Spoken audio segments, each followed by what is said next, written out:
talk to a lot of people who are keen, especially researching on different topics, and uh, it's my pleasure to give my insights and my experience in the enterprise, as well as whatever the knowledge I have in back blockchain technology. One thing I wanted to mention is that I live very near to airports, so there might be a noise in the background. So whenever there is a loud noise, I might mute myself, for a few seconds. If that's all right. Yeah. So I guess I'll start sharing the screen. So we have two sessions today. One is so let me just start.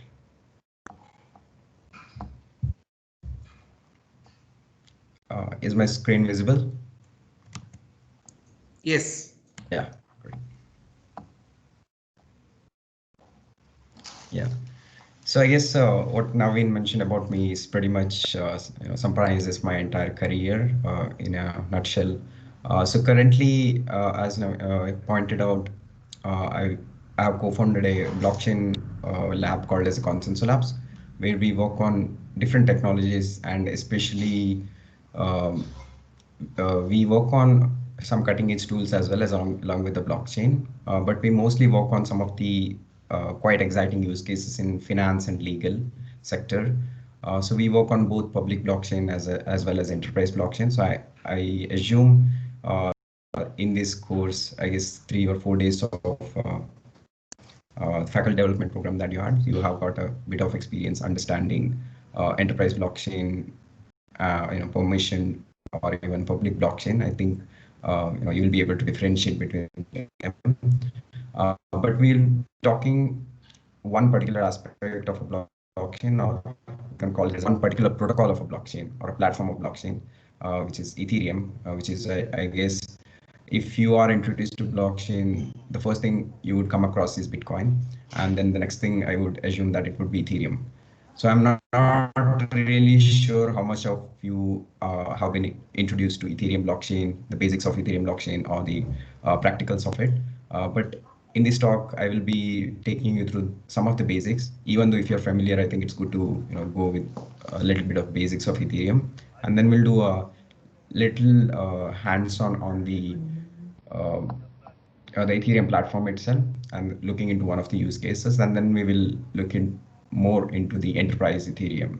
What are the advancement or the innovation that is happening in the enterprise level when they start using the blockchain technology. Yeah, so the coming section we will talk more on the use cases in terms of legal and finance. But yeah, so before to that, I think it's very much essential as to get the basics right. Yeah, so as I mentioned, we will talk a little bit about Bitcoin and then Ethereum background, and then basics of Ethereum. What are the different concepts or topics that you have to be familiar with when you understand Ethereum? Um, and then we'll dive into the smart contracts and then setting up a Ethereum development environment to get started with the development and start building product on top of Ethereum. And then finally, we'll look into the enterprise part of it. Yeah, so I'm pretty sure you know what exactly Bitcoin and like how it achieves the consensus and how is it different from uh, any of the financial institution or the asset which is there. So we consider Bitcoin as a kind of like a technology which enables us to have a asset, its own asset, BTC, which is a Bitcoin, in a completely decentralized and immutable way. I mean, it doesn't need any kind of intermediary to store its state or do kind of any transaction between two entities. So essentially, it eliminates any kind of intermediary, especially financial institution or the banking institutions. And with the help of the technology, it makes sure that the transactions are kept track without needing any kind of ledger to, I mean, a central institution to keep track of the history of transactions. So along with that, it has all these economics and then the financial model built on top of it to make sure that this is a asset which has a value in the long term. Right? But what we are most interested in this talk is understanding the transaction part of it, because we are going to look into the Ethereum part, and Ethereum is nothing but an advancement or the something innovative that we have done in terms of the transactions. So what is Bitcoin transaction, and what's the need of Ethereum? So why did we need Ethereum, and why not just use Bitcoin to achieve this? So just to give a background of Bitcoin transaction. So every transaction which goes through the Ethereum, or which is created by Bitcoin node or in the Bitcoin platform, will be validated by each node, and that will be mined by each node until it goes to a ledger or a public ledger, which will be shared with everyone. So whenever someone creates a transaction or transaction is mined, so there has to be a transaction fee that has to be paid to the miner, right? So it's not free. I mean, there has to be incentivization for all the players in the network to make sure that the transactions are mined properly, transactions are put into the ledger properly. So yeah, so all these transactions which are created and then which are mined, before to that, you can observe each and every transaction due to the transparency of Bitcoin itself. So you can also go to a website called blockchain.com/BTC /unconfirmed transaction, where you can check all the transactions which are relayed into the Bitcoin network. Right? So again, we are not really interested in, we are pretty much sure that Bitcoin is a resilient technology and it achieves all this consensus, it achieves the P2P communication and make sure that the transactions are broadcasted with everyone. But what we are really interested in the transaction part of it, because that's what we are looking into, even the Ethereum, why exactly Ethereum itself was born. Right? So the Bitcoin, when we look into the transaction, it's quite basic. So all we can do with the help of Bitcoin, so Bitcoin itself was created just for transaction purpose, for asset exchange or the monetary value exchange, just to keep track of which particular person owns how much amount of Bitcoin or how much amount of particular asset.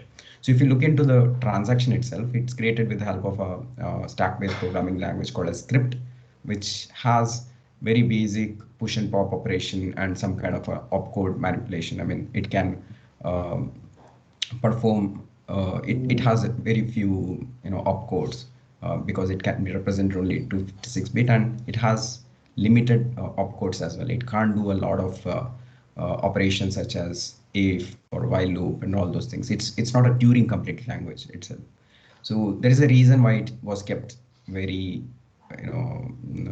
simple, because the complex the language, it becomes very much difficult for us to monitor the vulnerability or any kind of issue which happens in a distributed system. And that's the reason the transaction language itself is quite simple. So if you look into that transaction language, yeah, so all the scripts which are there inside the transaction is quite simple. It is made up of two particular part. One is a locking transaction and one is an unlocking transaction, right? So so the locking transactions are nothing but whenever someone wants to pay a particular person something, so they will have to mention who is the target address. I mean, to whom that money has to be sent, and that target address is encoded with the help of locking transaction. So there is no any kind of a secret operation that has to be done. But in an unlocking transaction is something which we are spending a money. For example, when you're taking a money out of your physical wallet, you need access to that physical wallet. Right? So you want to spend 100 rupee note. So you have to take your wallet and take out your 100 rupee notes. That means you need physical access to your wallet. So the same thing happens with unlocking. When you want to spend a particular amount of money, you need access to your keys, private keys or a secret key, and that's what is unlocking a transaction. So if you are not thinking about any kind of a secret information or the private keys or anything, so the locking transaction kind of like looks like the first example, as you can see here. For what has to be, so this is kind of like a stack-based language script. So, but the what this necessarily says is that what has to be added to number 4 to get an output 6. So this is kind of like a question which we are asking or creating a locking transaction that needs to be answered by someone. Okay, somebody who wants to unlock it. So for example, here, what has to be added to 4 to make the value 6? This is a locking transaction, and the unlocking transaction is nothing but the answer to that question, which is 2. So you have to add 2 to the value 4 to get an output 6. Right? So this is a very simple locking and unlocking transaction, but this is not what is used in Bitcoin. In Bitcoin, we use digital signature to do that. So here, all we are going to do in the locking transaction is say that, okay, so we are going to send a particular amount of money to this particular entity whose public address or whose hash of the public address is this, but that person has to prove that person owns the public address by signing a transaction. So only if they're able to do a signing operation, that means they hold a private key to that particular public key, and that is what solving a transaction or the solving kind of like a uh, puzzle, or you can say they basically proving that they own the private key or the secret key, like with the help of that, right? So in Bitcoin, it kind of looks like this. So it's the most used transaction is called as a P2 public key hash, where we mention the public key of a public key hash of the recipient address, and then we give all the details such as how much amount of money has to be transacted and all those things. And in unlocking transaction or the script sig, we call it as a script sig, all the user all they have to do is just create a signature, digital signature, which proves the ownership of that particular private key. So as you can see, it's quite simple. I mean, if you look into any kind of a Bitcoin transaction, this is what happens. It has this just two script, public script pub key and the script sig. So if you're going to use this, obviously this works for out great. So this is kind of like a transaction is obviously separate from the what's happening in the P2P network or what's happening in the blockchain itself. So blockchain necessarily makes sure that the transactions are mined properly, transactions are broadcasted properly, and then there is a consensus on the ordering of these transactions. But there is a limitation, right? So we will be only be able to use this for asset transaction or monetary value exchange, and we can't do a lot of things with uh, uh, the transaction of Bitcoin itself, because it's coded like that, it's designed like that, and people wanted to achieve much more than that. So people wanted to take advantage of it, exploit the technology of immutability and all these consensus mechanism, but the transaction itself of Bitcoin was limited. It was a limitation, and that's where a technology or the platform like Ethereum was born. And as you can see, Bitcoin was there from 2008, but in 2013, bunch of people along with Vitalik Buterin and few other people co-founded Bitcoin, and they kind of like created a research paper which was published early in 2013. But the development started, and then in 2014, the development was going on building a smart contract platform which can have much more functionality than Bitcoin. And then with the help of Crowdsill, they were able to fund their development, and then later they launched in 2014. So this is how the Bitcoin was launched at an early stage. The Frontier, so as you can see in the right-hand side, 2015 was the initial release date of the first version called as a Frontier. And then later there were several versions of Ethereum called as a Homestead, Metropolis.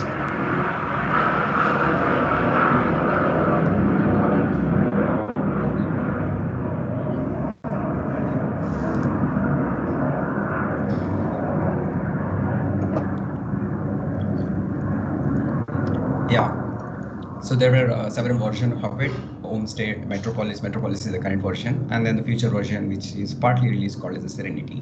So basically, there are 4 phases of Ethereum implementation, which is planned, and then we are at the current stage in Metropolis. And the latest version of Ethereum stable version was released in last year, January 2020, called Glacier. And then obviously there are minor releases that happens, and there. This is basically hard fork. What we are talking about is the major release, which will make sure that the entire network has to update. There will be obviously minor software updates, just like any traditional software itself. So the Serenity is something which is, if you have heard of Ethereum 2.0, which is which is partially launched in December 2020, but there is a 3-phase implementation of Serenity for Ethereum 2.0, which makes sure that the Ethereum has some constraint in terms of the transaction throughput, which will be solved in the later releases with the help of a much more superior or a well-established consensus algorithm called as a proof of stake. So Serenity is the one where the forking happened, is it? So Serenity is not the it's not the one which you're referring to. Hard fork. Hard fork happened in 2015 itself because of one bug which was found in the smart contract, or you can say it was a malicious attack which was done on the Ethereum network, or particularly in smart contracts. And because of that, millions of funds were lost, and that is why they kind of like a did a hard fork with the by taking a decision. Basically, Ethereum Foundation and the people, they took a decision and then make sure that they revert their blockchain back, and they created a fork out of it. So basically, the previous Ethereum network or the blockchain itself is called Ethereum Classic, and what we have currently is Ethereum. So that is a hard fork, I guess, that you're referring to, which happened. Oh, that's the Homestead version, is it? Yeah, that's how Homestead is. Okay. Serenity also version 2 of Ethereum came. Okay, so it is a forking, is not? Yes, it will be a forking. So what's happening is that they are completely creating a different network itself. So currently, it's a different methodology. So it's not going to be a fork of Ethereum itself, what we have currently. So they have created Ethereum 2.0, which works on a proof of stake, and then they later are introducing something called as a sharding, where there will be a simultaneous, functioning of several blockchains. Right? That's the Beacon chain, right? Yeah. So the Beacon chain is actually already launched with the help of Serenity in December. And what we're talking about is connecting everything to the Beacon chain. So Beacon chain will be a main proof of stake chain. And then later we'll be having all these sharded networks, sharded blockchains. And then at that time, what we have currently, one of the Ethereum blockchain will be part of one of those shards. One of the shard will become Ethereum, which we are currently on the blockchain. So it won't be kind of like a hard fork, but it's a completely new technology, piece of technology with the help of Beacon chain, with the help of sharding that we will achieve. So I guess there is no kind of like a fork which is planned. But that will happen in later, I guess 2020, in this year towards the end, if I'm not wrong, or maybe later.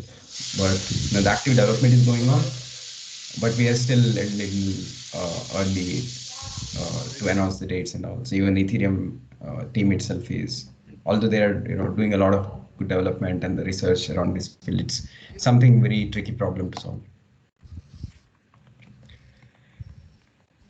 Yeah, so going back to the Ethereum basics. So why Ethereum is because the Ethereum itself is the superior platform. So there are plenty of other platforms out there in the which does very similar, and maybe before to Ethereum or after to Ethereum. But Ethereum is the most popular blockchain or the ecosystem just because of its all the technology, all the ecosystem, and the people building around it. What we consider in blockchain, just like any other piece of network or technology, is that network effect. So as long as there is a good network effect and the good community support, good ecosystem, I think that is the blockchain that will survive, because the evolution has to happen for any technology, and Ethereum is evolving. Even if it's not as superior some of the consensus algorithm or some of the platforms out there, it's much more resilient, and then it has. So you can check it out, some of the stats on why Ethereum is the superior platform for decentralized application. As you can see here, Ethereum has active 3044 application on the platform, and as you can see, daily active users are much more superior than any other number of transaction volume happen in the Ethereum is also superior to any other piece of software or platform. And yeah, so basically what I personally consider is the ecosystem, and then yes, the network effect of the platform is what makes it very unique and very superior compared to other platforms. Coming back to the basics of mining and consensus algorithm, Bitcoin, so Ethereum has very similar piece of technology compared to Bitcoin. It uses proof of work. So as I was talking about the Ethereum ETH1 or the current version that we are in, it still uses the proof of work, but little altered version of it. It's a flexible version of a proof of work with a different consensus algorithm called as the ETH hash, and it is ASIC resistant. So what we're talking about ASIC resistant in the, like if you look into the Bitcoin, the mining operators, so the people who do mining, they mostly tend to use a mining rig or a machine which is meant for just mining. So that means a normal piece of software cannot be the piece of mining software cannot be run on the desktop with the limited computation or the limited performance or the memory, just because these dedicated uh, machines are much more superior, and it's very difficult part of to be a part of this consensus network or the proof of work network, and you won't be able to produce any kind of a block if you are running any outdated machines or doesn't have a performance which is required by Bitcoin network. So this ETH algorithm made sure that you don't need such kind of machines with high performance, or you cannot reuse such kind of a high performance machine which is used to, which we are using in Bitcoin. And then we use there is a requirement for memory added functionality. So you also need memory along with the performance. So the machines which is used in Bitcoin mining cannot no longer will be used for Ethereum mining. And this was just made used or created to make sure that there is not a lot of centralization in mining, or the Bitcoin miners themselves should not be able to mine Ethereum, and there should be a diversification in this mining technology. So average block size compared to, block time compared to Bitcoin is 12 seconds, where in Bitcoin it's 10 minutes. It does provide much more higher immutability. Ethereum is also a immutable machine, but its block time is much more less. And that is why we are able to achieve much more faster transactions in Bitcoin. So there is no mining pools at all for Ethereum, is it? Mining pools are there. So you're talking about the centralization. Because the mining pools dominate the Bitcoin world, okay. So, but you're telling here it won't allow the domination of ASIC processors. The high-level processors are used by them, no, is not?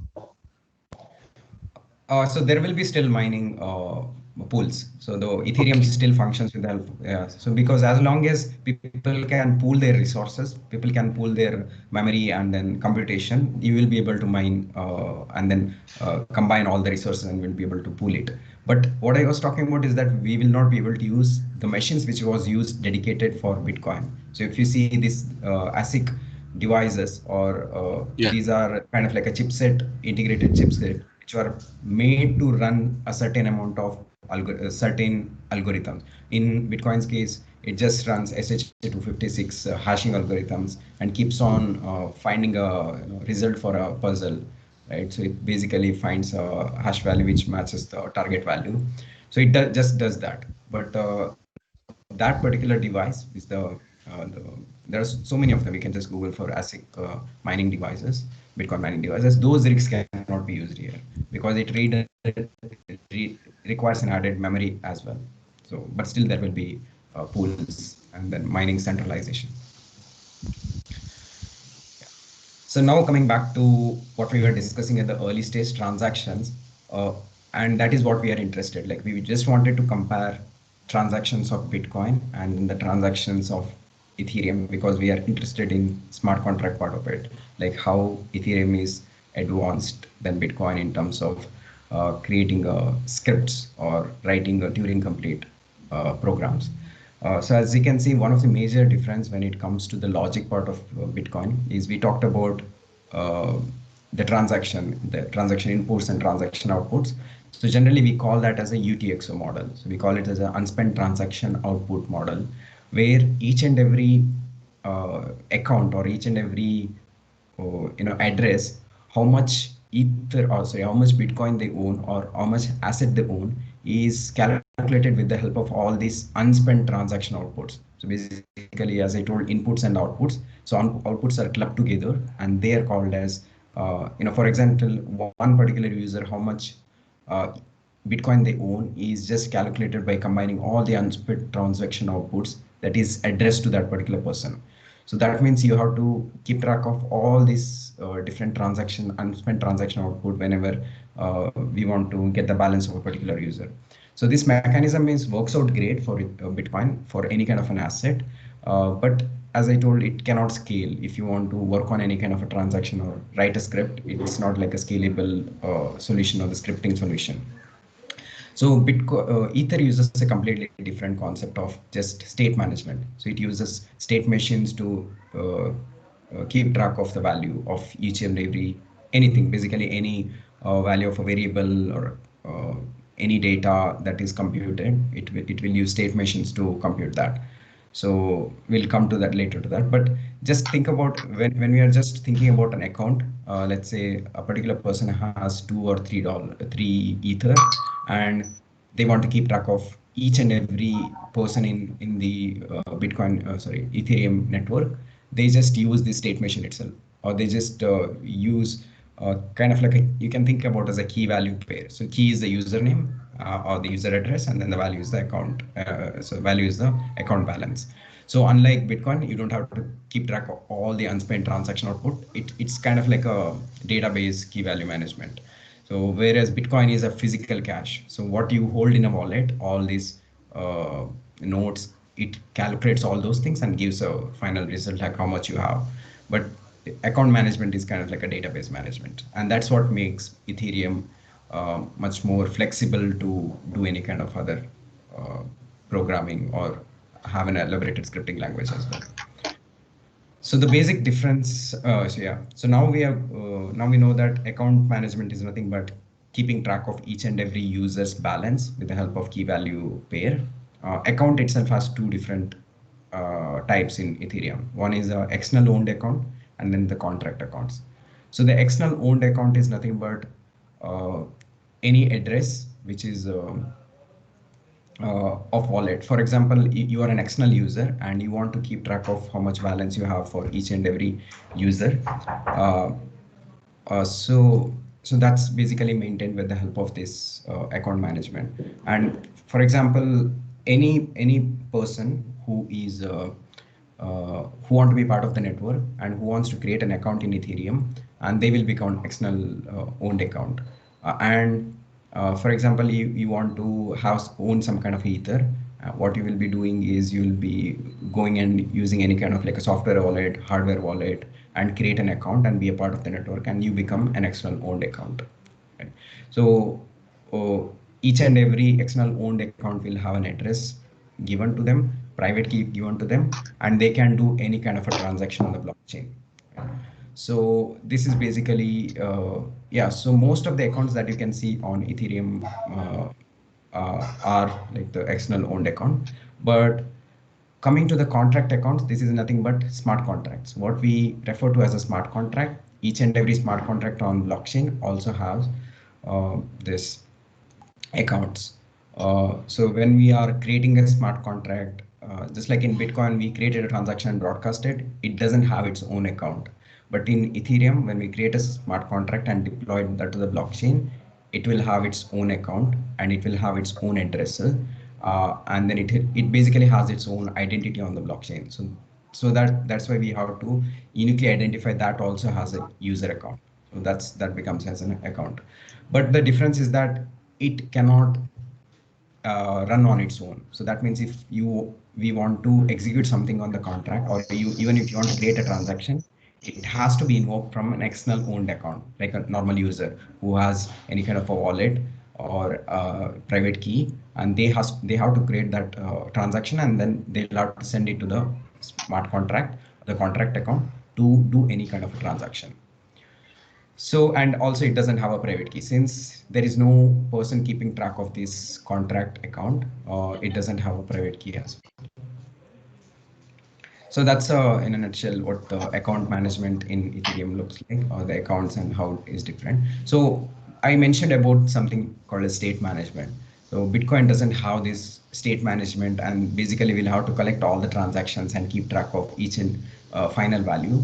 But Ethereum, since it has its own virtual machine, just like any other programming language, when they are running a program, piece of bytecode, which is compiled into that particular machine code, and they want to run that code on their machine, they will be having their own virtual machine. For example, one of the easiest comparison I can make is the Java virtual machine. So if if you are writing in any kind of like a bytecode which is compatible with that Java JVM machine, JVM, we will be able to run that code.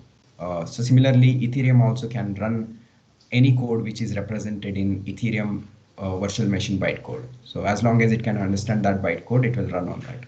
So similar to Java also, it can handle all the memory management as well. So any programming language, we know that it has to have data space as well along with the code space. So even EVM also has the data space, which is nothing but the state management which we are talking about. So every data which is there in the Ethereum, when we manipulate or when we call that function, any function we invoke, and we do an update to any variable, that will be maintained with the help of state management. So you can look into how exactly state management works. It uses these automated techniques to do that. But yeah, it's kind of like very similar to the traditional way of doing it. So one difference, yeah. So a few things I wanted to mention is that EVM is nothing but along with, it's just like a Bitcoin node. So you have a Bitcoin node and you're running that Bitcoin node independent full node. EVM you can think about as a node, which is or a machine or a piece of software which will run along with the Ethereum node. But EVM doesn't have to get connected to the Ethereum network at all. So it is a separate from each and every. It is separate from the network. It can run on its own, isolated.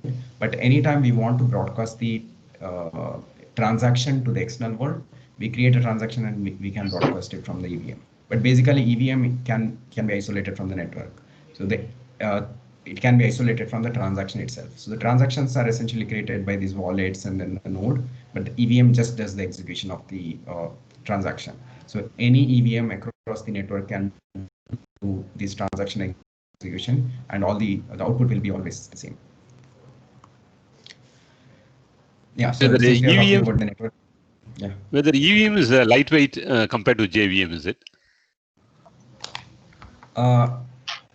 Because I think it depends on the language, because EVM is lightweight because the language that we are using in the lower level language itself is quite limited. I mean, what you can do with the language, although it is quite extensible compared to Bitcoin transaction script, it is still limited compared to something like a Java. So Java is it's a Turing complete language, but Ethereum, we consider it as a Turing complete language, but it cannot do everything what Java can do. So obviously, in that sense, it will be sort of like a lightweight. And again, there is this why we created it lightweight is the same reason that any language or any script which is running on a distributed network has to be sort of like a lightweight to make sure that there is not a lot of vulnerability. So any language which we have in traditional any compiler or any executor that we have in a traditional language, if there is a vulnerability, it's basically going to get affected to only that server or only that machine that we are running. But if that happens in a Ethereum network, it's going to get affected to the entire network, and then it's very difficult to roll back that transaction. If it happens in a database, we can do that, but since it happens in the blockchain, it's really difficult to roll back, or even it might come to a halt. And that is why the languages which is used here are quite lightweight.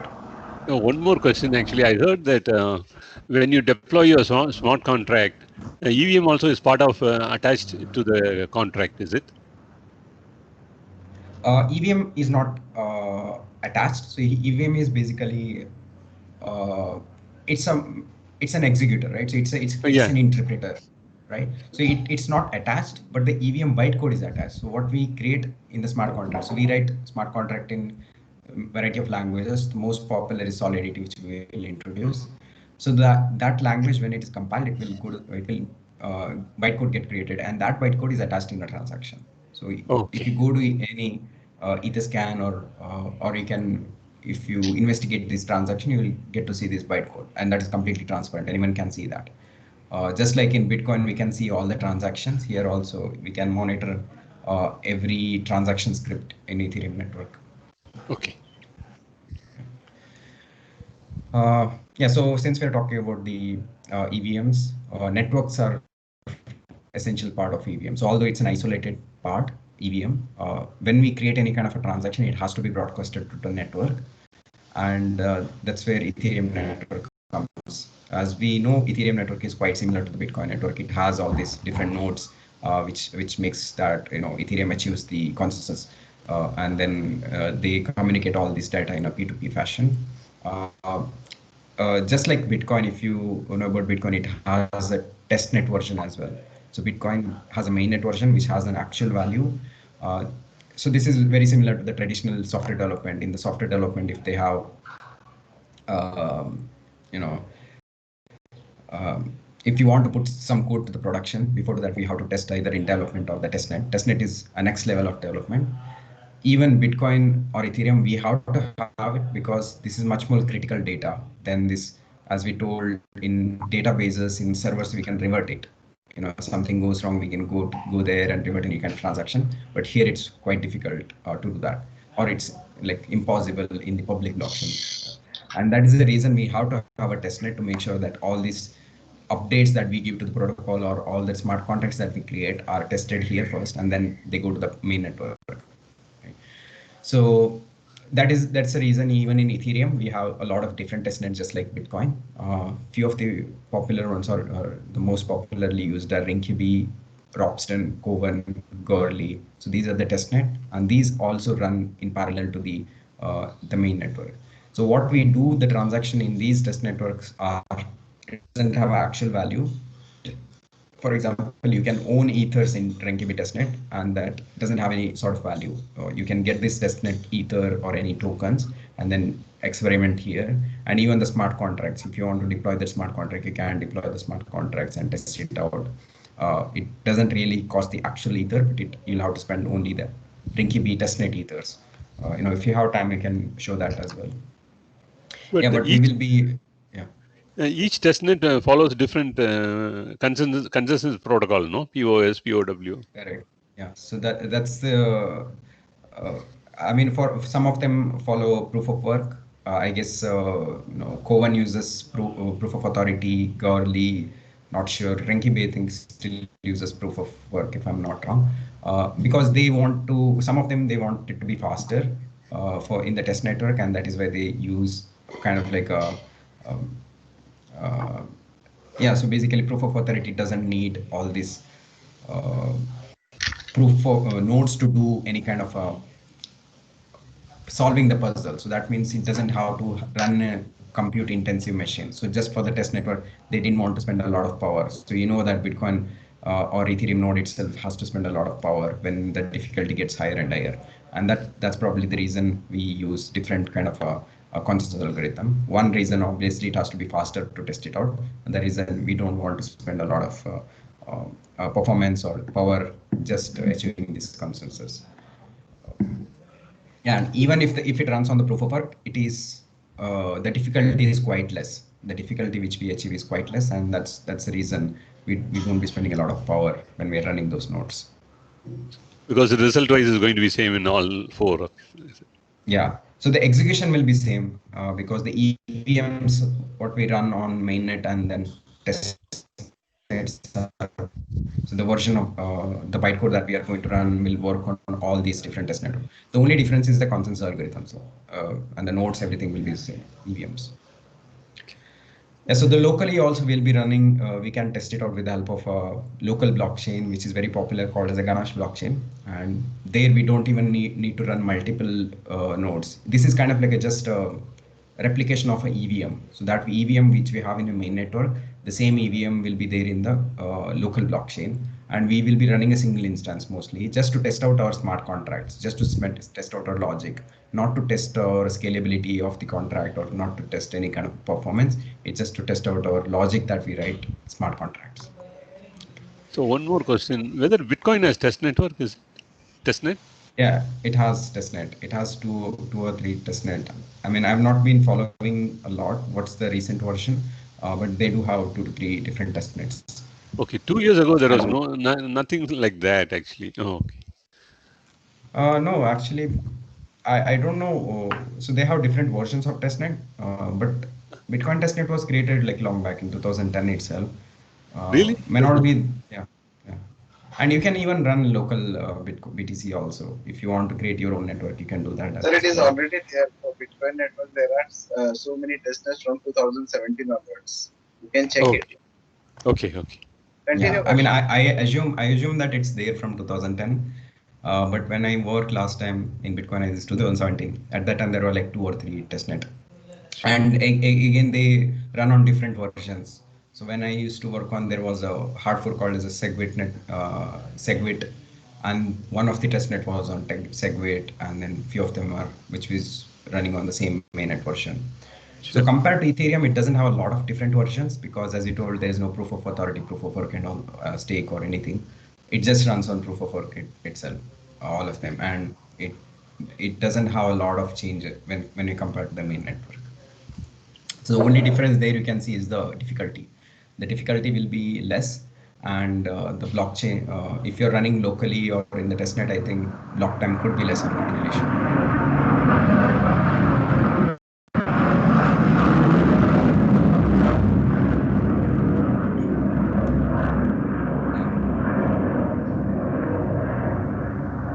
Yeah, so now we come to the most important part. So we won't be talking about any kind of Ethereum node or the network from now on. So we'll be concentrating only on the logic part of it because we are looking into the business network and then enterprise network or even the execution of our contract business logic in the Ethereum. So basically we'll be talking into use cases more from now on. And that's why we'll introduce ourselves to smart contracts. So I gave an introduction about the transaction in Bitcoin and what's the EVM and all those things, just to come to this part of smart contracts. So as you can see, the smart contract has a very, the definition of the term was there from really long time in 1990s when Nick Szabo, one of the early, he was you can say cypherpunk, and he was an active cryptographist, or you can see he was kind of like economist at that time. And he coined a term called smart contract, and what he says is smart contract is a set of promises specified in a digital form, including protocols within which parties perform these promises. So as you can see, it's a plain definition where it's nothing but a contract in a digital form, right? So it's a legal contract or any kind of a contract between 2 parties or 3 parties with an arbitrator or not. It's created in a set of paper, but in smart contract, it will be digitized, probably in code or written, and that has to be self-executable. If something, it can have kind of like a simple if condition. Let's say a simple smart contract can be a betting contract where, let's say, India versus Australia match was going on, and if India wins, this person wins. If Australia wins, this person wins because he has put the money. And after that, if they put some money, both the staked money should go to that particular person.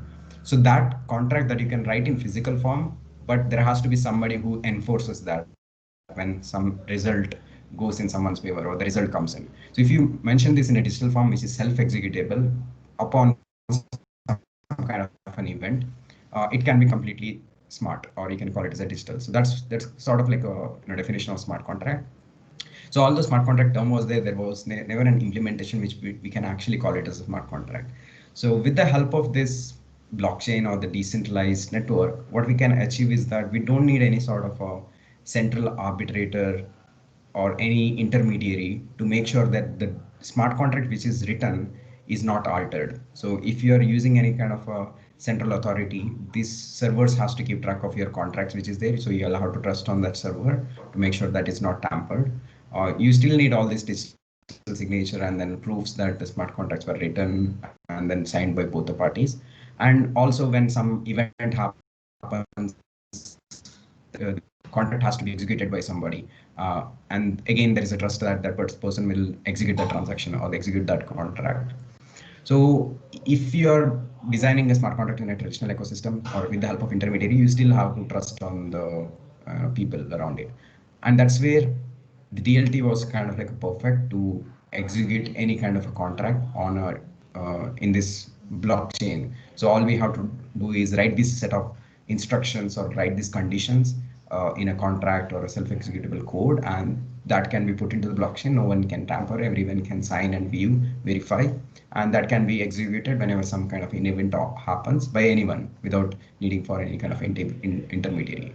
So that's the reason smart contract term was kind of like a coined and used in this blockchain or even in Ethereum.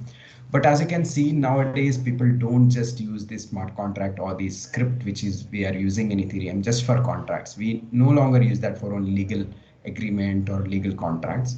But we use for any kind of a program that we want to write on this Ethereum blockchain. So it can be simple hello function, simple to-do function, or simple voting system or anything. So we sort of like started building on all the use cases that we think we don't need any trusted party and which needs a self-enforceable, self-executable actions, or basically it has to self-execute. And that's why smart contract, you don't have to always call the smart contracts or the script that we write in Ethereum as smart contract. It can be self-executable scripts, or we sometimes just refer to as a script. But yeah, so the term has stuck with it, so people just call it as a smart contracts now. Other platforms, if you look into that, they don't use smart contracts, they use different names now, like the scripts. Or if you look into Coda, they don't name it as a smart contract, it's just a Coda applications. And they have contract which is separated from Coda application. And if you look into Hyperledger, Fabric, or they also use different terminologies. But yes, in Ethereum, we still use smart contract as a term. So what we are referring to smart contract, which I talked about very early in Bitcoin, Bitcoin has a language called Script, and similarly, Ethereum has a language called Solidity. So Solidity ensures that we write all these business logic or the smart contract in this language, which is a high-level programming language that can be compiled into a EVM bytecode, and then that bytecode can be attached into a transaction, and that can be executed by any EVMs basically, right? So that's what we talk about. That is what the smart contract part in Solidity. So Solidity is an object-oriented programming language, which sort of looks like C++ and JavaScript, I would say, but mostly influenced by C++ and JavaScript.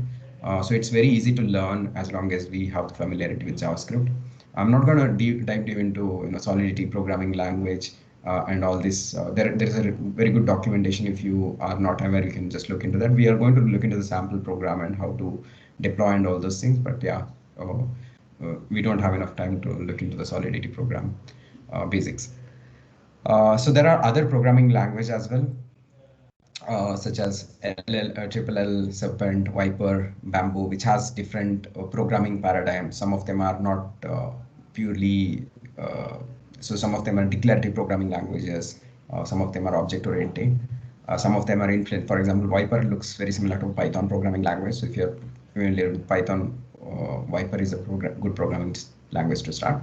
But again, Solidity is most popular, and all the Viper is sort of popular now. But Solidity is I would say 70 to 80% of all the decentralized applications are written in Solidity, just for the support from the community, and then there's a good development team behind the Solidity programming language, and that's probably the reason Solidity is most popular, and it's easier to learn as well.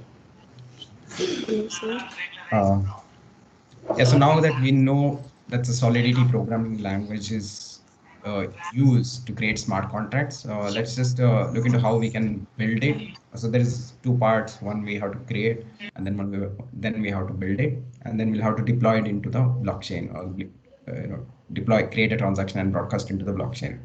So there are a variety of compilers available. Solk is a compiler which is most popular. It is available built in C++. And then several wrappers are also available. So we can also use JavaScript compilers, which is built on top of Solk compiler. Yeah, so but it can be installed very easily. There is a good documentation on how to install it on different machines like Windows, Linux, and Mac, and everything. So if you want to just test it out, create a simple hello Solidity code, we can just show how to do that. So let's just create a simple file called as hello.sol, and then so this initially we'll have to just write the syntax, which is a version of Solidity. So it just looks like Pragma Solidity, and then we'll have to say what compiler version that you are using. So the recent one is actually 0.8.0. So let's just write 5.0 is the least version, and then less than 0.8.0. And then the simplest contract will just have the term contract and then the name of the contract. So this is sort of like a class, so defining a class, and then you can have something like a constructor, which is a constructor itself. So there are different, it's very, I think it's pretty easy to go into the documentation since most of them are very similar to the object-oriented programming paradigm. So you can even give something like a visibility of this particular function. For example, if you want it to be visible by everyone, you can say public, and there is external and the internal, all those things very similar to C++ paradigms. So we can say this constructor has to be visible by public, and then public should be able to deploy it. And then you can write any functions, variable declaration, and all those things. So we'll look into the contract later, but this I just wanted to show how to compile. So I already have installed a Solve compiler. All you have to do is generate a binary or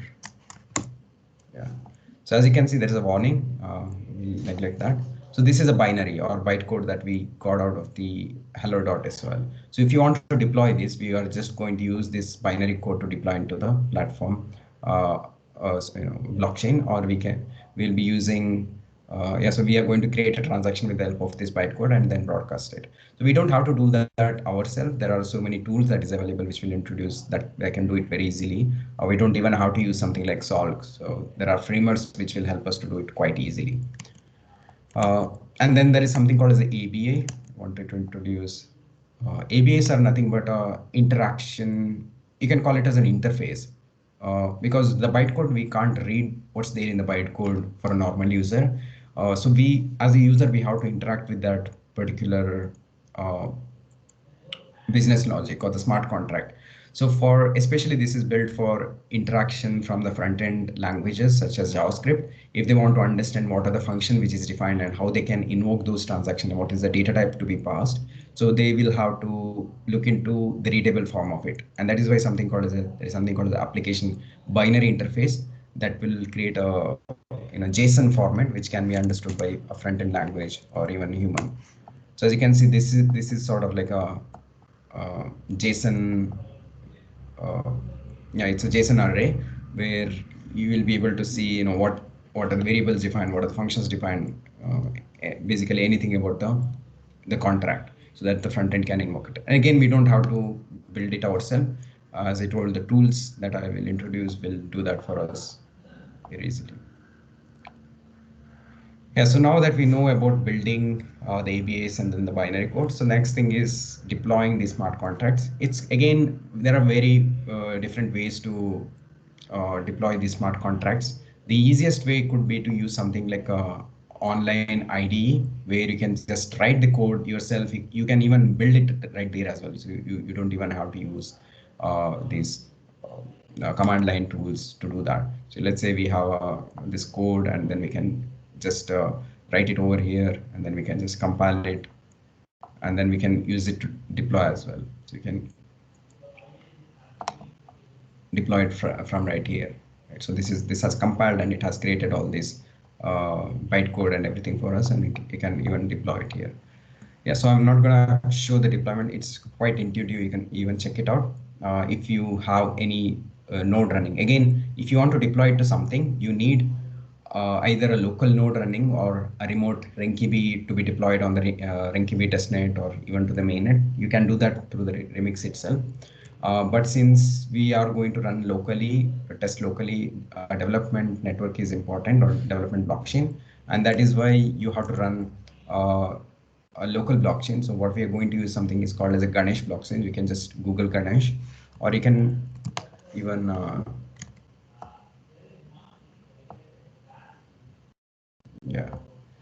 yeah, so all you have to do is you just have to install this. If you're running Linux or Windows, you need Node.js as well as npm. So as long as you have Node.js and npm, you can install both. You can install Ganesh CLI with this. So all you have to do is npm install and -g and then Ganesh CLI. So this will install. So there are guides. You can just Google Ganesh, and then you'll be able to get the installation, right? So I've already installed, and then you can just run this Ganesh CLI with the help of a seed or without seed. I think. So this will run a local blockchain, which is running on this particular 8545 port. So all we are doing is that whenever you're creating a smart contract, we'll be using this particular blockchain node to create a transaction and deploy it to this particular blockchain node or a blockchain ledger, right? So yeah, even you can use Remix to compile that particular piece of code, build it, and then deploy into that particular blockchain that we just ran, the Ganesh CLI. Yeah, so before looking into the building part of it, just wanted to introduce a concept called as a gas. So the gas is, so if you know about the Bitcoins, we know that Bitcoin transactions are not free. It has, each and every user has to pay a particular transaction amount or the transaction fee for them to make sure that the transaction gets included in the local blockchain or Bitcoin blockchain. So this is called as a transaction fee, and then the transaction fee depends on the length of the transaction. So if the transaction is very small, so usually it's kind of like a fixed transaction length in Bitcoin. So since it's just an asset transaction, the monetary transaction, so most of the transaction, the length of the code or the transaction code is fixed. It will be measured in bytes, and then based on the length of, based on the size of that transaction, we'll have to pay the transaction fee. So similarly, Bitcoin also, in Ethereum also, will have to pay gas based on the length, or you can say there are a lot of other things also come to picture. It's not just the size of the smart contract or how much of data storage are you going to use, what's the complexity of that particular smart contract. So there is a whole lot of terminology, or how do we calculate the gas for each and every transaction or the smart contracts that we are deploying, or even when we are calling it a smart contract method, so that will calculate the gas. So that we call it as a gas limit. So how much transaction or how much computation you have to spend to execute that particular transaction, or to execute that particular call, or to just to deploy that particular smart contract, how much you need the capacity, we call it as a gas limit. Okay. So this gas limit is obviously dynamic based on what method you are calling, what smart contract we are deploying. So why do we need this is because, as I told, one of the vulnerability in blockchain is the we can make a particular EVM run infinitely. For example, if there is a while loop, which is an infinite while loop, and if you just execute such a call, our EVM just gets hung in one of the threads, and it's a bad thing. And then basically there is no output, and if there are a lot of such transaction happening, basically EVM goes to halt state.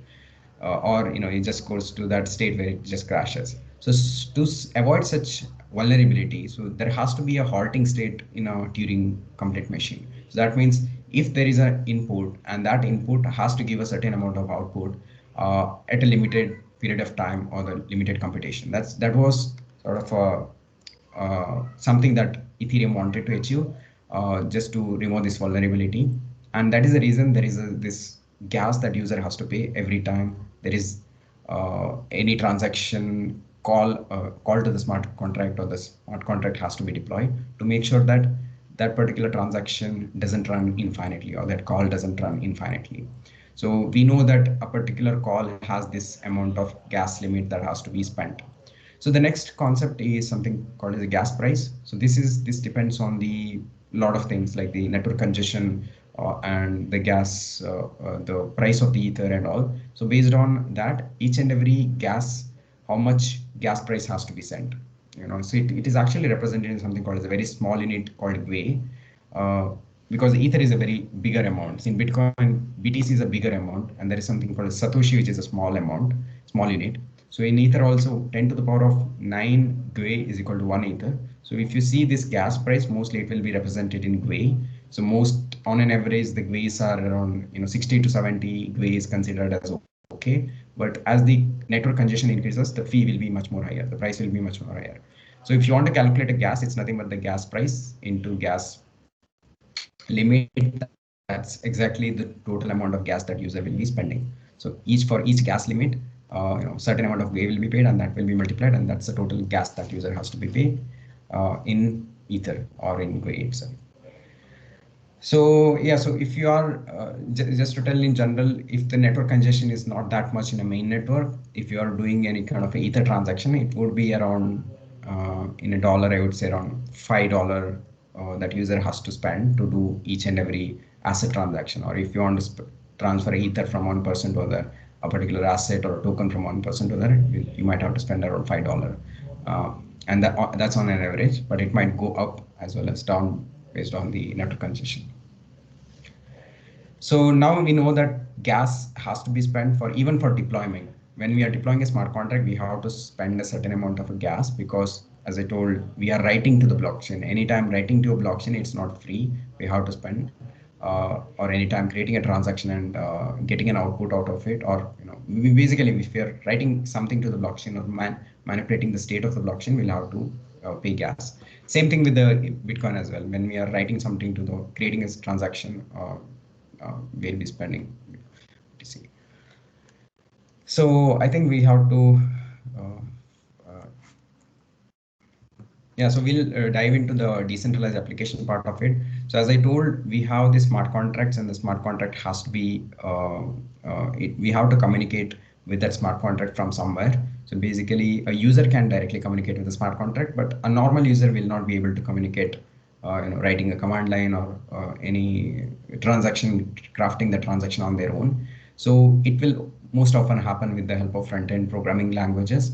So often we know that JavaScript is the most popular front-end programming language that we use to write logic for any kind of a dynamic programming. And that is why there are a lot of libraries available. Web3.js is the most basic and mostly used programming library that is used to communicate with the Ethereum blockchain, or it can be used to deploy blockchain smart contracts, call every function right into the blockchain. Anything can be done with the help of, or get any kind of a response from the blockchain node itself. We will be using something called the Web3.js. So I think we might have to run a little faster. So I might not go line by line on what are the how do we write this front end, use this library, but I think it's better to just the demo so that we can understand the end-to-end flow of interacting with the blockchain.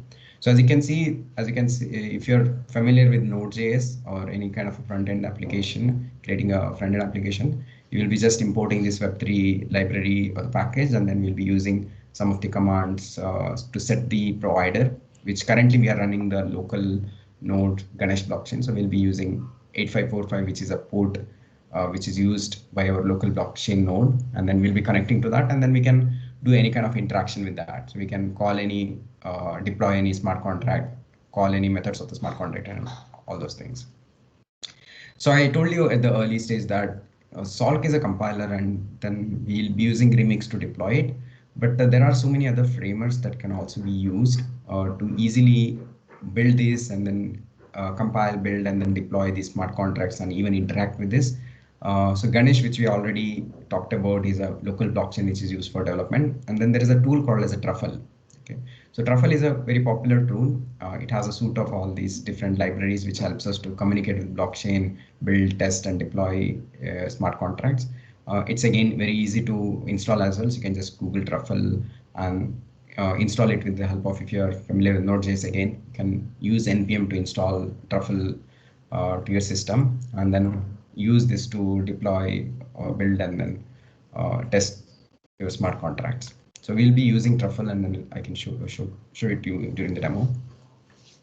So again, Truffle is not the only framework which is available. There are so many other tools also available.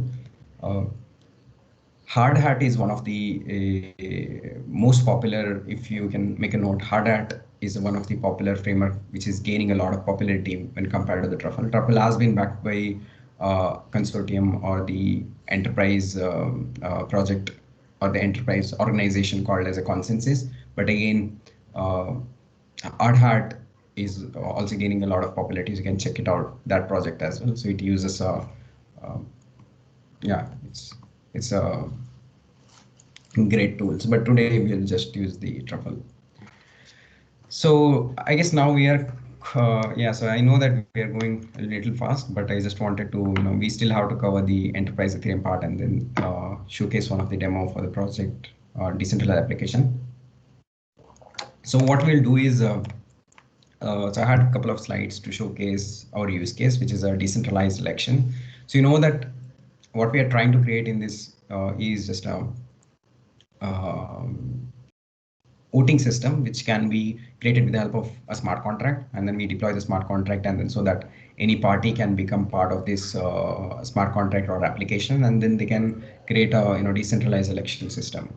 So it's a very simple smart contract. There's not a lot of things. There's this front-end application as well. So I'm not going to dive deep into what the pain points of decentralized election and then the decentralization, because we know that election is a system which is very complex, and then we sort of need a solution in a decentralized way. Again, scaling the election system or voting system in a decentralized way is very tricky, but at least what we can do is approach and research whether it's possible to do something that in a decentralized way.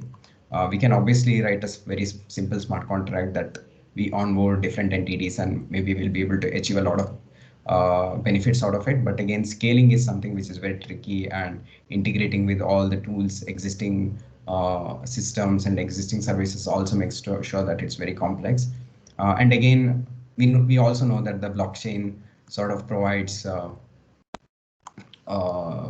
transparency, and many people don't like the transparency in decentralized system or in the election system, which is decentralized. They wouldn't like that. So we also need different technologies that make sure that election can be carried out in an anonymous way, and there has to be a method to verify these the votes that have been cast, and then everyone in the system should be able to verify the votes of the entire system. So yeah, so there's a lot of different things that we have to consider, but just for sake of demo, we can just create a simple election decentralized application. So the simple flow that we will follow in the decentralized application is that candidates file for nomination. That means candidates will, or election commission can create a candidate, and then we can have the reviewers for that particular candidate, but we have not implemented in our demo. And the voters will be allowed to vote for these candidates, and finally the election commission will publish the results. So this is a simple flow that we can carry out. So as you know, we know that we essentially need the smart contract to do all the logic, like to keep track of the votes, keep track of all the candidates and everything. We'll have to create a smart contract which does that. And then we also need a simple interface of the front end for the candidates to register, cast vote, and all those things. As I was pointing out earlier, so we might need an elaborated implementation, not just a simple implementation which just has the voter onboarding or the election, but we also might need the secret election with maybe with the help of enterprise blockchain, or we might also need the smart contract factory deployment where each and every election will have different smart contracts, and then probably anonymous election with the help of maybe ring signature or zero knowledge proofs and all those things. So there are some, or I would say there are a lot of implementation available. So Agora, if you can check out that project, it's called agora.vote. They're also very popular. They have been in this sector or the election or the voting platform where they try to decentralize the entire process. You can check it out. Yeah, so that's pretty much about our use case. And then what we will do is a simple demo and look into the contract, how we can execute, and then we'll dive into the enterprise Ethereum. So let me just open this project. You can after the session, or even you can go to this right now. So it's I can also share it in the chat. So it's not a very new project. It's an old project which I wanted to show a demo.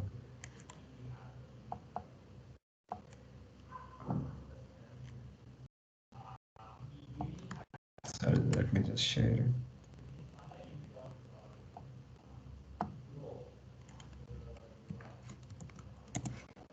Yes, I will share it in the chat. So if you want to also test it out, maybe later you can do that. So first you need it's a GitHub project, so you can just clone that project. And yeah, so as I told, we need a tool called as a Truffle, which I already installed. You can also, I think there might be some instruction to install it in the GitHub project itself. You just have to install Truffle and then Ganesh CLI, as I told. And we already have Ganesh CLI running. And then the Truffle, it's very easy to run on the local platform on the Ganesh CLI. So all we have to do is, if you do Truffle compile, it compiles the contract that we already have. So if you see the project structure we have, this is a one Truffle project, and we have both front end and back end here. As you can see, this contracts, we have one contract called as election.sol. This is a smart contract, very small, simple smart contract. And then we have our client program inside this SRC, which is a React project. So just to show, I might not go line by line, but what's happening in this contract is that you might be able to understand it better once you go to the documentation and try running a simple smart contract. But what's happening is that it's a simple contract where we are maintaining a struct. This is kind of like a class or struct in C, where we are maintaining each and every candidate's ID, name, and vote count. And then we also have different roles. It's a maintain in enum, where we have different roles, voter, candidate, and a committee, so that we can do permissioning, or we can do kind of like access control for each and every user who is onboarding to the platform. And yeah, we are maintaining all the roles of the users, and as well as voters, like whether the voter has casted vote or not. We will be able to monitor with the help of dictionary here, so which maps an address to a Boolean. Right, so this is you can check it out, the mapping as well. Mapping is nothing but a dictionary in Solidity. Yeah, so we mostly use to represent each and every account as address. Like we use address as a data type, or it's just a Ethereum address, which is mentioned in 64 in an hexadecimal format, which you can, which we will be using across everywhere. Like in the smart contracts also, we can get to know who called what contract. So every time somebody is deploying a contract, we'll get to know their address. Every time somebody is calling a function, we'll get to know their address as well. So that is why we can easily maintain this Ethereum addresses or wallet addresses in our smart contract as well, or we can get to know in the smart contract as well. And there is this constructor, whenever we are deploying currently in our smart contract, we are making the one who deployed our smart contract as a committee. That means they will become the owner of our contract or the owner of the election. And then there are two logics, one just to add the candidate. So we are making sure that only the committee will be able to add the candidates, and then they will become the candidate. And then probably we can have elaborated logic as well, but this is very simple, where we are just adding the candidate, and the voting will be called by any candidate or any voters. All we are doing in this vote logic is that we are checking whether the candidate or the voter hasn't already voted. Few conditions that we have to check. Okay, by the way, this requires syntax is nothing but we are checking whether the output of this is true or not. So this is sort of like a if condition. But what happens is that if this fails, it just throws an exception and goes out of this function. So this is a kind of like a checker that we use for each and every condition. It's very similar to if function. So then we also check whether the candidate is a valid candidate by checking whether the ID is greater than 0 and then they're less than candidate count. And we check whether the voter has, yeah. So then we write into the blockchain. This is what the state management of the writing into the blockchain looks like. So every time we assign something to the global variable or the state variable, we are writing to the blockchain. So we make this voter's message. So basically we are telling that that particular voter has voted, so making it as true, and then we are incrementing the candidate's vote count. Right? So that is what being done. Yeah, I'm sorry for being really fast, but I think we need to rush since we don't have a lot of time. Yeah, so right now we just did a Truffle compile, so that the compiled contract, the bytecode also been saved somewhere, and then the ABAs are also been saved somewhere. So I think I mentioned about the ABA earlier, is that this ABAs are used for our front end language or any kind of interactor from our front end to interact with the blockchain or smart contracts. So as I told, this is just a JSON array, which will get to know what are the variables defined, what are the functions are there, and everything, so that the front end can easily communicate with the smart contracts. And this will be used in our JavaScript program later on. So let's just do the deploy. It's again very simple. You can just do truffle migrate, and since our Ganesh CLI node is running, as you can see, this will get some requests to mine the transaction. Since it's a local blockchain, it happens very quickly. And also you can see that our contract has been deployed, and you can see transaction hash, contract address, which is an address that we are talking about. This is a contract address, not the external owned account. This is a contract account address. And then the gas, how much gas is used, gas price is 20 Gwei. Since it's locally blockchain, we have some test accounts as well, which has around 100 ether, which is generated when Ganesh CLI is launched. And that's what we used when deploying. Automatically Truffle knows that and it uses that to deploy it. Yeah, so this is it. So totally we spent this much of ether to deploy our contract, and then our contract is already in the Ganesh CLI. So now let's run our front end applications. I think we can just do npm start.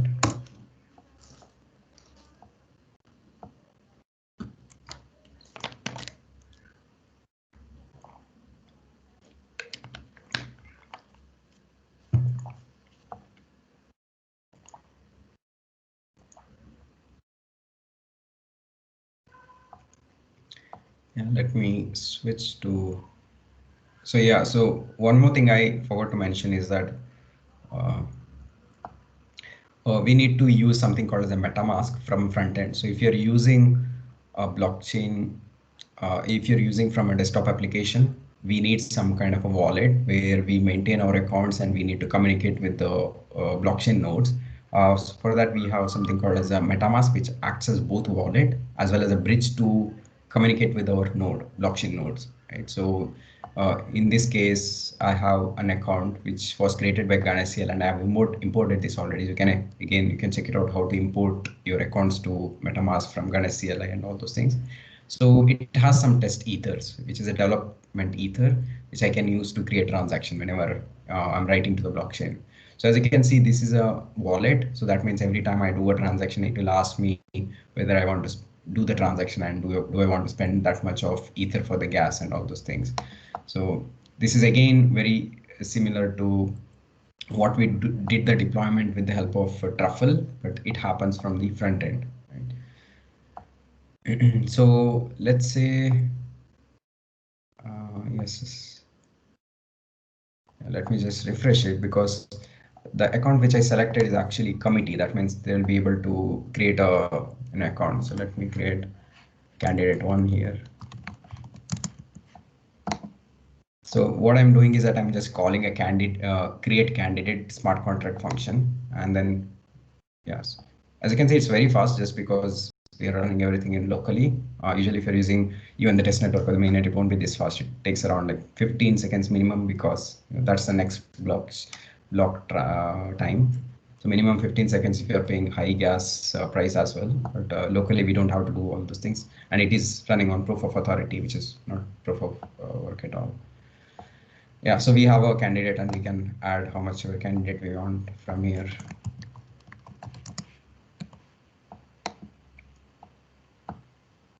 So the committee has created two. Now this committee can't vote, so you can switch to other user. So we have a few more test users. Let me go here, refresh. And then it shows two candidates. I will vote for candidate one.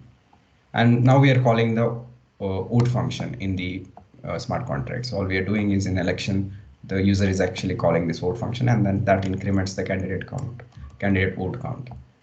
You can't do it again. And we have written that conditions in the blockchain as well, in the smart contract as well. You can go to the other and then either vote to that same user or different user. Yeah. So this is how it happens, a very simple smart contract invocation that I showed. Again, as I told, there are a lot of other things that can also be done, like secretly keeping all these votes anonymous. Now we'll be able to easily get to know who voted which person, but we'll have to make sure that in an actual election it has to be kept anonymous, and then probably disclose the election results only after the election has completed. So all those logic or all those conditions that we can actually write. This is a simple interaction that we actually showed. Right. So this is a sort of a decentralized application. What we're seeing right now is actually a decentralized application.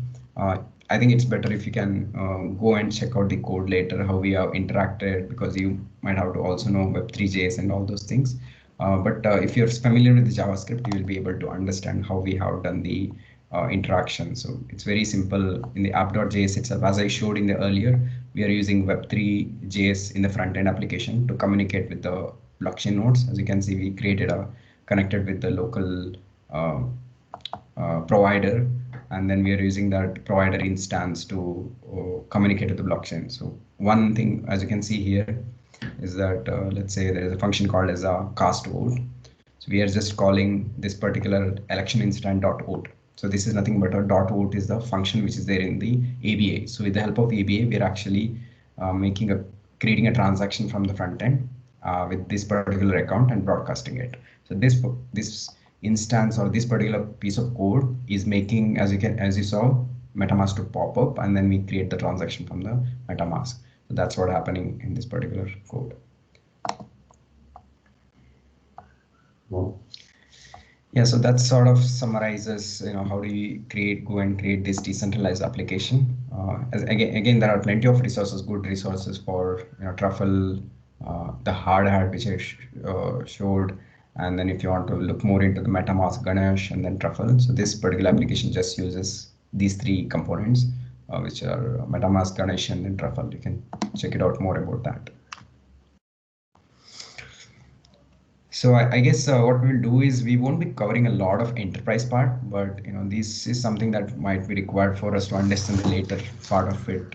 In the later section as well, when we discuss the decentralized finance or even the legal innovations, we won't be talking much of an enterprise, but I wanted to give an overview on how this, you might be having a lot of questions about, we can create all these smart contracts and put it in the blockchain. We can probably create simple business logic, but what about the complex business logic? Like what do we do to replace a complex financial institutions or the financial instruments? Something like if you want to create a derivative market, or even if you want to do something like a loan syndication in decentralized finance, or any sort of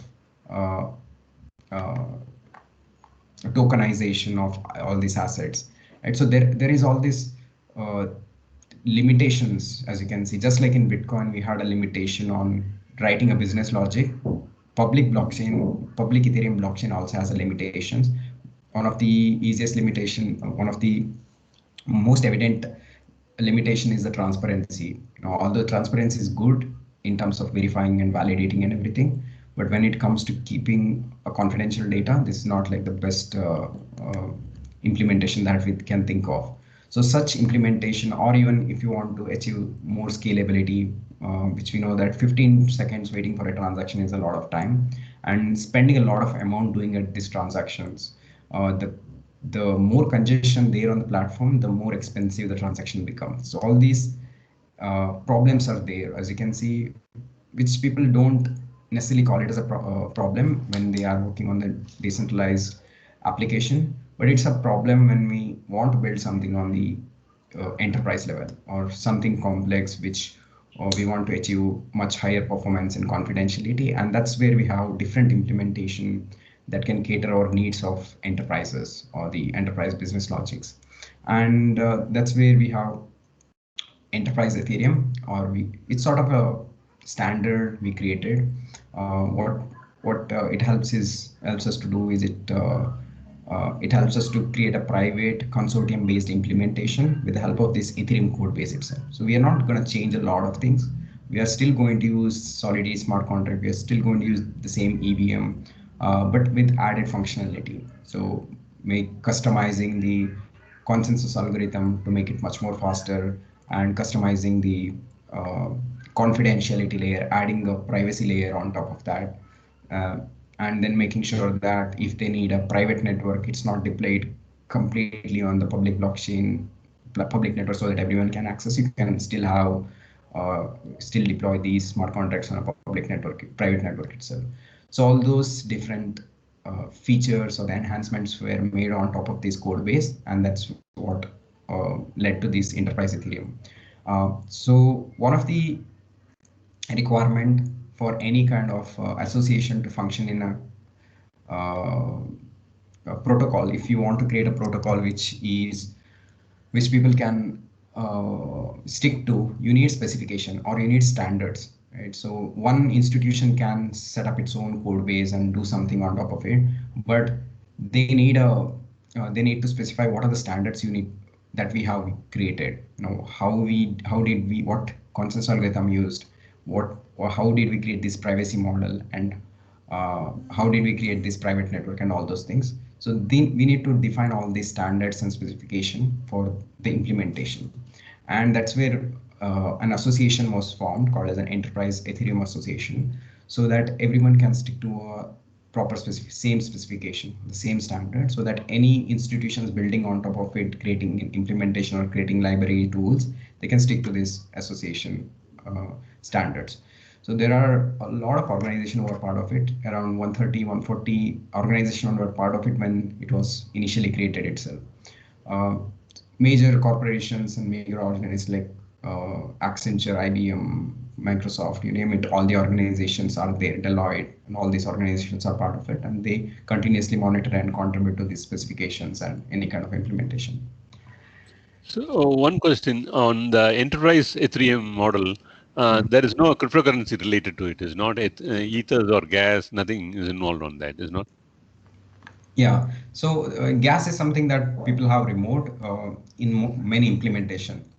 So I'm going to talk about a couple of implementation. Yeah. So there is no such concept which is inherently required. So it doesn't come built in that you have to use. But again, it can be done. You can still use gas concept if you want to create. No, I'm asking because in enterprise level, it's within an organization you're working, and it is for the organization. Then why gas and other cryptocurrency, why it gets involved there in an Ethereum world? Because in Hyperledger and all, it's not there. It's not. Yeah. So as I told, this code base is taken from Ethereum, so the implementation will be quite similar. So as I told, EVM, we need gas because to make sure that there is no threat of even in the internal player itself. We have to make sure that the computation happens in a predictable or determined way. So just to make sure that we know exactly how much computation is required, the gas is still computed, but we don't pay it in Ethereum. So when you work on this Ethereum implementation, there is no need of paying this gas fee or ether or anything, but there is still a concept of gas, like how much is the computation for each and every execution. We keep track of it, but yeah, we don't pay it in ether or anything. There is no cryptocurrency or asset concept. Yeah, but again, asset concept is used, which I can, if you are interested, we can talk about it. That's one of the use case which I wanted to point out here. So although we don't use cryptocurrency, asset management is a critical part of any business. Like it can be assetizing, tokenizing your land records, or tokenizing any store of value assets, or even some collectible things that we want to, or even the intellectual properties, all those things. If you want to tokenize and make sure that it's a unique piece of asset, then we still use this assetizing. Which works very similar to what we know of tokens in public blockchains. If you know about all these tokens, different kinds of altcoins or cryptocurrencies, which is created on top of Ethereum, we don't call it as a cryptocurrency, we just call it as a token, which is created on top of the Ethereum platform. We still use the same specification in enterprise blockchain or the enterprise Ethereum also. So if you know, this specification of token is called as ERC20. It's a Ethereum. It's basically Ethereum improvement proposal once was created just to standardize how we deal with these tokens and asset. As I told, most of the concepts are taken from the public blockchain, and they were agreed and they were altered and made sure that it works for the enterprise requirement as well. Yeah, but assetizing or the tokenizing part is quite similar to the public blockchain itself. Hello, sir. Am I audible to you? Yeah, you're audible. Sir, I am having a question. Like you are saying that for the transparency point of view, this blockchain platforms like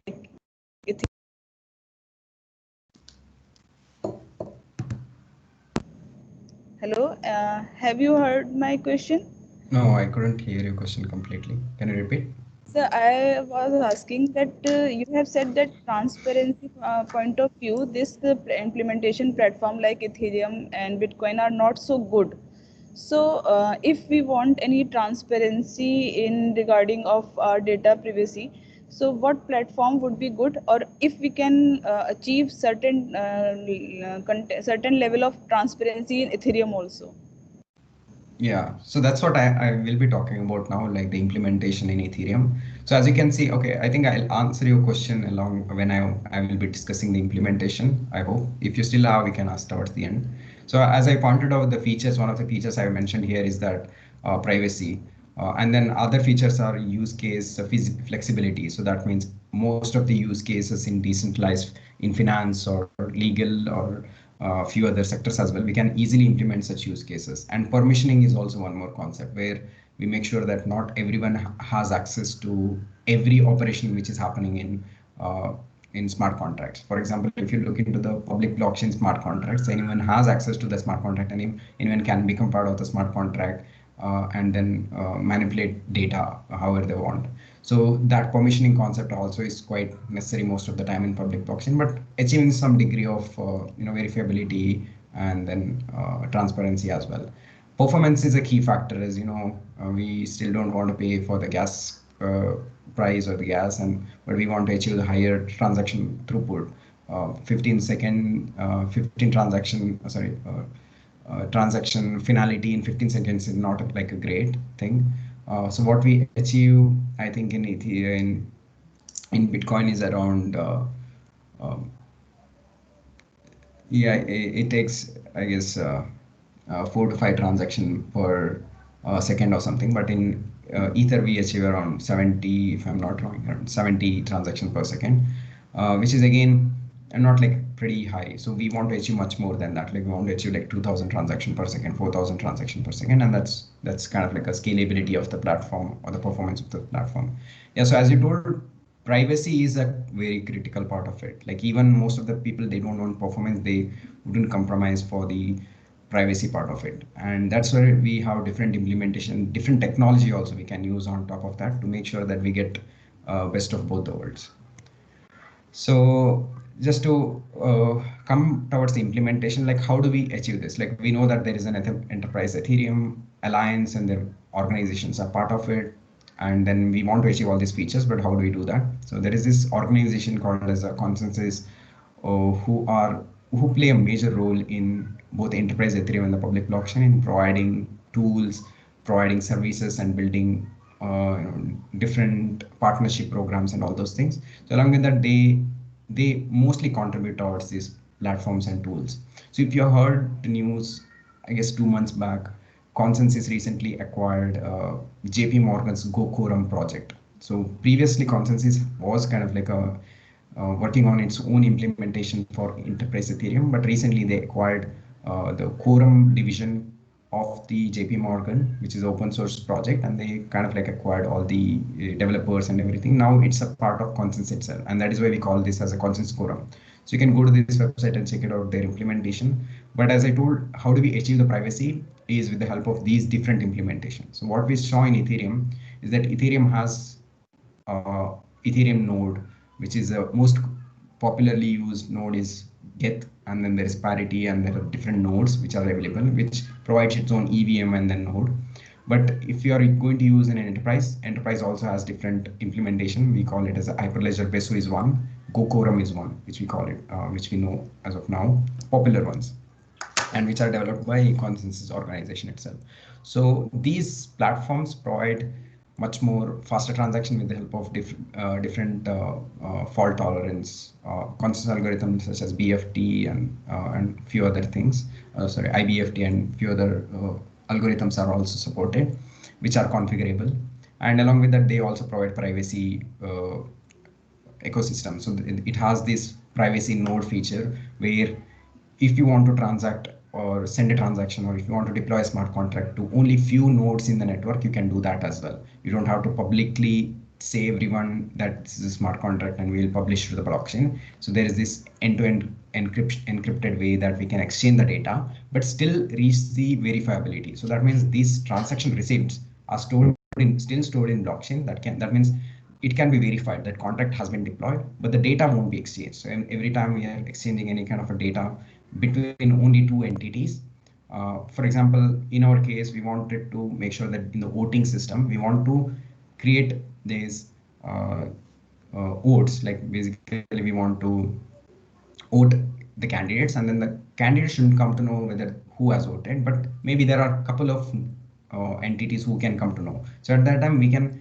give such information to those nodes or so those clients or those participants, and rest of them can verify it, but those participants will just keep track of all these votes, and then they later can disclose to the other. Maybe this is not the right example, because you shouldn't be even disclosing that to the any people, because it has to be completely anonymous voting. But there will be a lot of other use cases in the legal field and finance field where we want to disclose some information to few nodes and few entities and few to others, and that can be easily achieved with the help of this privacy concept in Hyperledger Besu. So you can check it out, this privacy concept.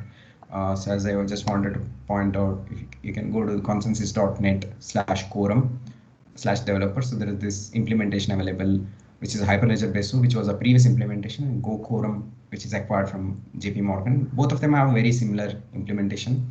So the Orion network is a privacy management transaction manager, and here they have something called the Tessera, which is a privacy transaction manager, and they have all few other tools as well, which makes it enterprise compliant, such as signing tools, which we saw MetaMask, right? So something like MetaMask, they have each signer, which is hosted on a cloud, and then makes it much more easier for a user to create this transaction without they storing these private keys and all those things. And they have all the few other tools as well. So I think it's better if you can check it out. Just go to the consensus.net and /quorum or /quorum/developers. You can check it out, more information. And they have a very good documentation if you want to get started. So it's very much advised that you know about Ethereum before you start with this, because most of the concept here use protocols, smart contract development, everything is developed in Solidity and the Ethereum protocols. But yeah, once you are comfortable with Ethereum, you can easily go to these platforms and then create your. So these two are the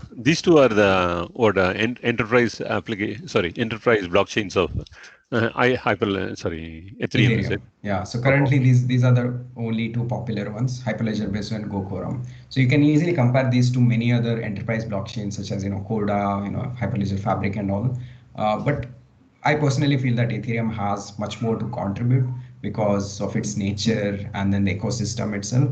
A lot of pilot products has been built on top of it. You can even check out a lot of case studies that are built here. So this has a really good resources that you can go through. You can just go to the products and see a lot of case studies have been built here. And also they provide a lot of tools as well. Like if you want to build on just for the payment system, if you want to build on assets just for the compliance, there are different things that you can build on each and every use cases. They provide these different tools on top of there. So you just have to use that tool and then club it with these different implementation, and then be able to build product on top of it. Compared to Hyperledger Fabric, whether the Hyperledger Besu is used in enterprise level a lot, is it? Or I think Hyperledger Fabric might be ahead in terms of implementation, because a lot of projects have been built by IBM and Accenture, and who are part of Hyperledger and also Intel from the very beginning. So maybe you might find a lot of implementation that is built on there. Hyperledger Besu and Go Quorum is quite popular. So if you look into Go Quorum, most of the financial institutions, or at least JP Morgan itself, they have their entire infrastructure, and a lot of clients in JP Morgan, they themselves use Quorum. And that is why we feel that particular merger or the acquisition was very good for Consensus itself, and for Hyperledger Besu as well. It's quite a good thing that happened. But yeah, so in terms of pilots or implementation, you might find more in Fabric, but we are confident that this technology has a lot to offer this Ethereum enterprise itself. And we personally, in our company, Consensus Labs, we work mostly on Hyperledger Besu. So we have which I can talk about later, an arbitration platform that we are we are at MVP stage. We have used Hyperledger Besu, and then we are also looking into migrating slowly into GoQuorum because uh, you know it provides few other features and benefits as well. But yeah, so Hyperledger is we found it like quite easy to implement. Let's say you are familiar with the Ethereum ecosystem itself, and Yeah. it's very easy to build on Hyperledger Besu as well. Slowly it will catch up with the Fabric, might be. Yeah, in terms of the implementation, it might, and also it depends on types of use cases. And we feel that finance and legal sector, it can make use of this smart contract very easily in Ethereum. If you look into the payment industry, Ethereum is quite popular in decentralized finance, and that's Even why Fabric all has the chain code, no? Fabric has chain code where the equal things can be done there. yeah, I mean, it can be done. Again, it depends on the type of deployment you want to Yeah. have, and then type of network you want to have, type of ecosystem that you want to have, and type of business logic you want to build. So if you look into any kind of a legal contracts or even the finance, we feel that both Coda and Quorum and also Hyperledger Fabric can build it, but it also depends when you are thinking about enterprise. It's also important to consider the connection with these different institutions. So if you want to build something on finance, I think Quorum and Coda is the best one, because Coda has onboarded so many banks and financial institutions, and it's easy to get your product piloted and might get a lot of good support. So we'll have to think in terms of the business angle as well, Okay. and how do you do a product market fit and all those things. That also sometimes matters. Like we can't just build on any new blockchain platforms like EOS, an enterprise. They might have an enterprise version, and it's quite difficult for us to get pilot done because they don't have this support. And that is why I stressed on the alliance part of it, enterprise alliance, that more than 130, 140 organizations are part of this alliance, and it's easier to showcase with them or get the supports of them. And yeah, personally, we are also have sort of partnered up with Consensus, and we are also partnered up with Coda. So the partnership matters in enterprise softwares.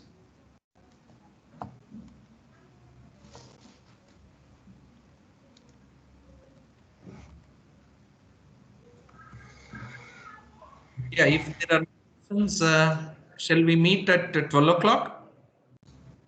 Kaushik? Yeah, shall we do it 12:15 if that's fine? Yeah. Okay. Participants, all of you join but the link is different. I hope all of you are having. We will meet at 12:15 for the next session. Okay.